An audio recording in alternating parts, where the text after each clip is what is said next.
Hi guys, welcome back to the Explorer Academy's The Nebula Secret, written by Trudy Truitt and brought to you by National Geographic Publishing. Today we're going to be starting with chapter 15, and in your book that starts on page 140. Let's get started. Chapter 15. Cruz was numb. Dr. Hightower continued speaking calmly and with the perfect amount of disapproving parent in her tone. Everything had been arranged. His father and Aunt Marisol had been informed of the situation. Cruz was to go back to his dorm and pack his things. Aunt Marisol would pick him up in 1 hour. His father would fly in to take him home. My dad is coming here? Next weekend, I believe, Dr. Hightower said. You'll stay with your aunt until he arrives. Do you have anything you'd like to say to me? Cruz was in shock. It felt like he was an out-of-control carousel. Everything was a blur of lights and shapes and colors. He couldn't think of it, and he couldn't get off.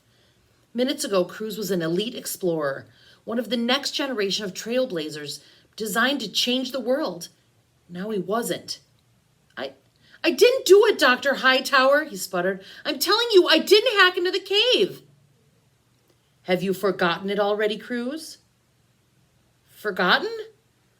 Our cornerstone, above all, honor. Her eyes searched his. There is honor in truth, you know, even if it cannot alter the consequences. I am telling the truth. There must be some mistake. We do not make mistakes, she clipped. The evidence is incontrovertible. The board has thoroughly reviewed it in detail and has made its ruling. As I explained to your father, you may appeal, of course, but she shook her head, implying he would likely lose if he did. Dr. Hightower ran a hand through her stiff white hair. I had hoped you would be forthcoming with me. I wouldn't have changed the outcome, of course, but it would have shown strength of character to admit what you had done. But I didn't, so you've said. Her icy tone sent a chill through him. If you have nothing to confess, say, you may go. You'll need to get packed. Cruz stood slowly, unsure if his legs would hold him. Somehow they did. Somehow they took him across the vast office, under the crying crystal chandelier, and past all the awards and certificates and the fireplace with no fire. His mind was spinning. Who could have done this and why? Dr. Fallowfeld was the most obvious suspect. He had 2 strikes. First, he'd admitted he had a hand in designing some of the cave software, and second, he had motive. He wanted Cruz to go home. Maybe he figured if he couldn't convince Cruz to leave on his own, then he would force him out. Yet Dr. Fallowfeld didn't seem like the kind of person who could be that mean. Of course, Nebula had proved it certainly could be that mean. If Cruz could get the Academy president to see he had enemies, maybe she would give him time to uncover the truth. Cruz whirled around. Dr. Hightower? Good night, Mr. Coronado. She swiveled her chair to face the wall behind her. Cruz stared at the back of the black throne. He had been officially dismissed by Regina M. Hightower, Ph.D., the president of Explorer Academy. Not yet out the door, and he already had been erased from school history. The judgment was final. Cruz knew he could find no mercy here. When he got back to the room, Emmet was not there. Cruz got his suitcase down from the top shelf in the closet, flung it on his bed, and began throwing in clothes. He was angry and confused and very, very hurt. How could this have happened? Who was behind it and why? Maybe Aunt Marisol could help make sense of it all. Hey, will you try my lolly cake? Sailor stood at the door, holding a plate of what looked like sliced brown cookies with bits of colored marshmallows inside. I've been trying to tell everybody it doesn't have lollipops in it, but what's going on? Cruz yanked open the top drawer of his dresser. I'm being kicked out of school. What? The cookies nearly slid to the floor. Righting the plate, Sailor dumped it onto his desk. What happened? Scooping up his socks, he dropped them in the suitcase. Somebody hacked into the cave software and messed with our team's training programs. They traced the hack to my tablet. You? That's crazy. It's got to be a mistake. That's what I told Dr. Hightower. She said the Academy never makes mistakes, right before she expelled me. Or was it after? I guess it doesn't matter now that I'm out, does it? Never? She snorted. They thought I was a boy, remember? Believe me, they make mistakes, all right. But who would do that and how? I've been racking my brain. I guess someone could have logged onto my tablet in the library or in my room when I wasn't around. Me, a hacker? That's a laugh. I couldn't even hack into Emmett's OS band when he was a C... What? Prompted Sailor. I just realized. I couldn't hack into Emmett's OS band, but he could and did. And if Emmet can hack into that, then... Cruz began to pace. It all makes sense. Sailor's face was squished in. Not to me, it doesn't. What are you talking about?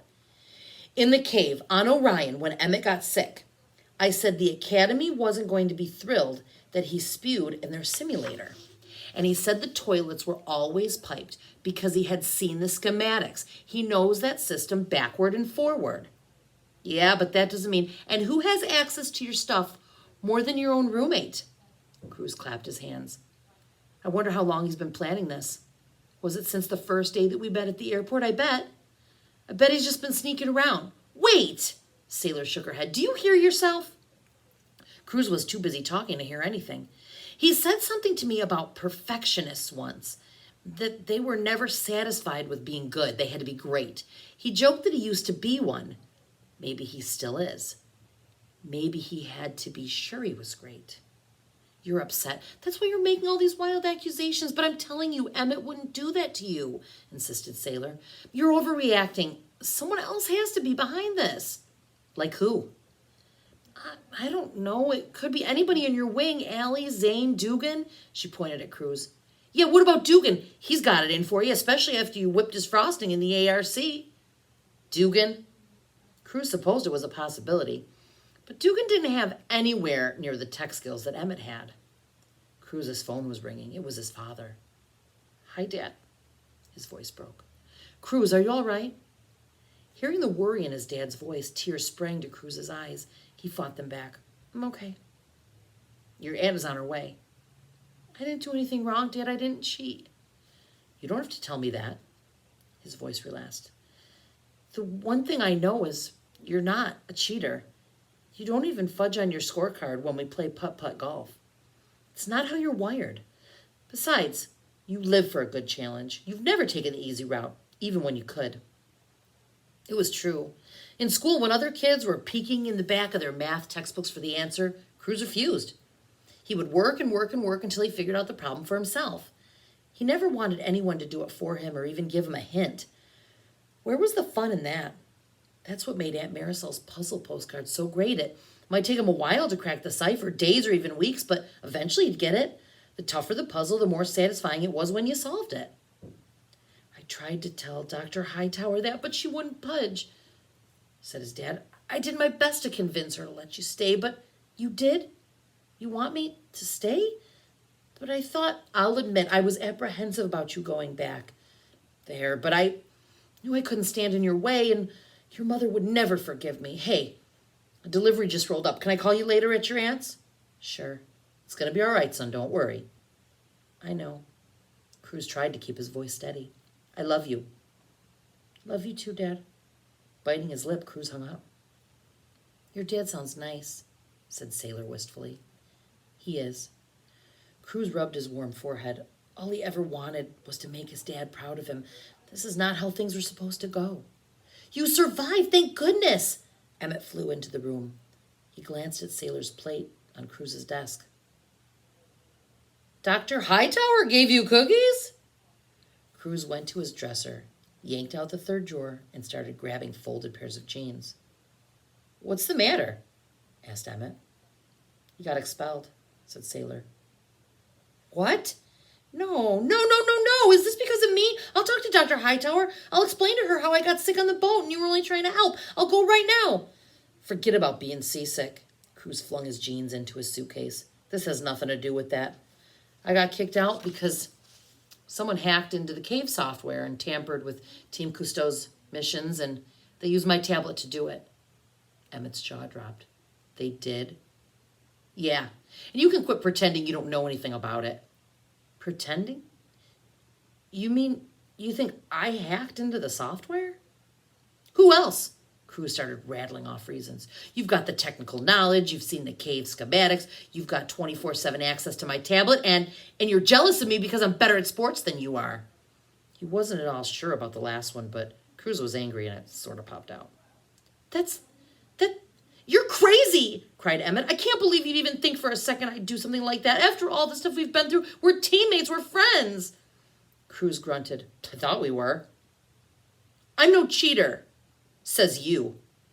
Cruz threw a shoe, end over end, at his suitcase. It hit the rim and bounced onto the floor with a clunk. Emmet stalked toward the door and nearly collided with Taryn, who was coming in. Hubbard was with her, carrying his favorite tennis ball in his mouth. Emmet bent slightly to put a hand on Hubbard's head. Pausing at the door, he glanced back. All the color was draining from his glasses. Emmet's frame looked like two melting ladles connected in the middle. They were clear, absolutely clear. Cruz had never seen them do that before. As their eyes met, Cruz expected to see anger in Emmet's eyes. Instead, he saw hurt. A second later, Emmet was gone. Taryn cleared her throat. Sailor, if I could have a minute with Cruz? Sure, said Sailor. I'll be outside if you need me. She grabbed her tray of lolly cake and scooted out. Taryn closed the door. I'm so very sorry, she said softly. Exhausted, Cruz collapsed into his desk chair. Hubbard trotted to him and dropped his fuzzy lime green ball at Cruz's feet. Looking into the pair of sweet dark eyes peering up at him, Cruz's heart burst at the seams. All of the feelings of emotions he'd been holding back began to pour out. Frustration, embarrassment, sadness, anger, misery. He couldn't stop them, and he couldn't stop the tears. Taryn was handing him a tissue. He took one. I didn't hack into the cave software, he choked, wiping his eyes. I believe you, she said. Cruz rolled the ball for Hubbard, who eagerly chased it across the room. He was going to miss that pup. You could appeal, you know, said Taryn. But even her voice held barely a twinge of hope. Sleep on it. Things will look better in the morning. Cruz doubted it. His phone chimed. He had a text. It's my aunt. She's downstairs. Guess we better get this done, huh? Left wrist, please. Her voice broke. Cruz held out his arm. Taryn took a metal square from her hip pocket, placed it over his OS band, and pressed it down. He heard a snap, and the gold bracelet fell into her hand. Indescribable pain sliced through his chest. I'll need your tablet, too. Cruz went to his desk and got the computer. Will you do me a favor? Name it. It has my holo video ad on it for Anthro. I was going to turn it into my aunt. I know it doesn't matter anymore, but would you? I'll make sure she gets it. Cruz finished packing. Zipping up the sides of his suitcase, Cruz reached for his jacket. He slipped Mel into his pocket and pinned the remote to his lapel. His hand shook so hard he could hardly attach it. Cruz tucked his mother's box under his arm and then somehow managed to say, I'm ready. Taryn opened the door for him. Cruz heard a whimper. Hubbard had brought the tennis ball back to him. Bending, Cruz scratched the dog between his ears for the last time. Sorry, buddy, I won't be able to play anymore. I'll sure miss you when I'm... He couldn't say the word gone. Tears blurring his vision, Cruz reached for his suitcase. Bye, Taryn. Goodbye. A word to the wise, don't let anybody tell you who you are or aren't, okay? Okay, thanks. Thanks, Taryn, for everything. He touched his shoulder. So long, truth seeker. Naturally, the news of Cruz's expulsion had traveled quickly. As Cruz rolled his suitcase down the hallway, many of the other boys, Zane, Mateo, Allie, Seth, and even Dugan, came out to say goodbye. Emmet, however, had not stuck around. Sailor was holding the elevator door for Cruz. He stepped inside, and she hit the button for the lobby. The door closed. They rode down in silence and stepped out of the elevator. Maybe Sailor was right. Maybe Emmet wasn't the hacker and Cruz was grasping for an answer because he needed one right now. It felt unreal. Was he really walking through the lobby for the first time? He remembered how excited he'd been to come through those doors, how he stood on the hieroglyphic rug waiting to check in, how strange his wrist had felt when Taryn had snapped on the OS band. Cruz touched the spot near his double helix birthmark where the band had been. His arm felt weird without it. Naked, cold. The indentation in his skin was already disappearing. Could this be happening? Could his life as an explorer end before it had ever truly begun? At the main door, Sailor gave him a hug. It sure was sweet as to know you. Same here. Sniffling, she brushed her eyes with the back of her hand. Stay in touch? Cruz said he would, but he didn't know if he could keep that promise. Sailor, Emmet, Brindis, Zane, Renshaw, Duke, and Mateo, Allie, all of them were going to live his dream. They were going to do everything he wanted to do and be everything he wanted to be. Pushing the door open, Cruz stepped out into the cool fall air. Aunt Marisol's red hybrid was parked on the street just beyond the steps. She said little as they loaded his things into her trunk. Other than that, it would be all right and they would talk things over later. He didn't sense she was angry. Aunt Marisol was like his dad. Neither was big on the silent treatment. If they had something to say to you, they said it. He got into the front seat of the vehicle. As his aunt pulled away from the Cruz took one last look at the academy. His eyes traveled up the steps in grand columns to the 5th floor, to the last window on the left. The shade was down in the Mount Everest room, the light still off. He thought he saw a figure move past the window, but he couldn't be sure. Cruz was going to miss Emmet, with his wild glasses and endless stomach and silly socks. If Emmet was the hacker, it was a crushing betrayal. And if he wasn't, Cruz had just lost the closest thing to a brother he's ever had. Thanks for listening, guys. Next time we'll tackle Chapter 16.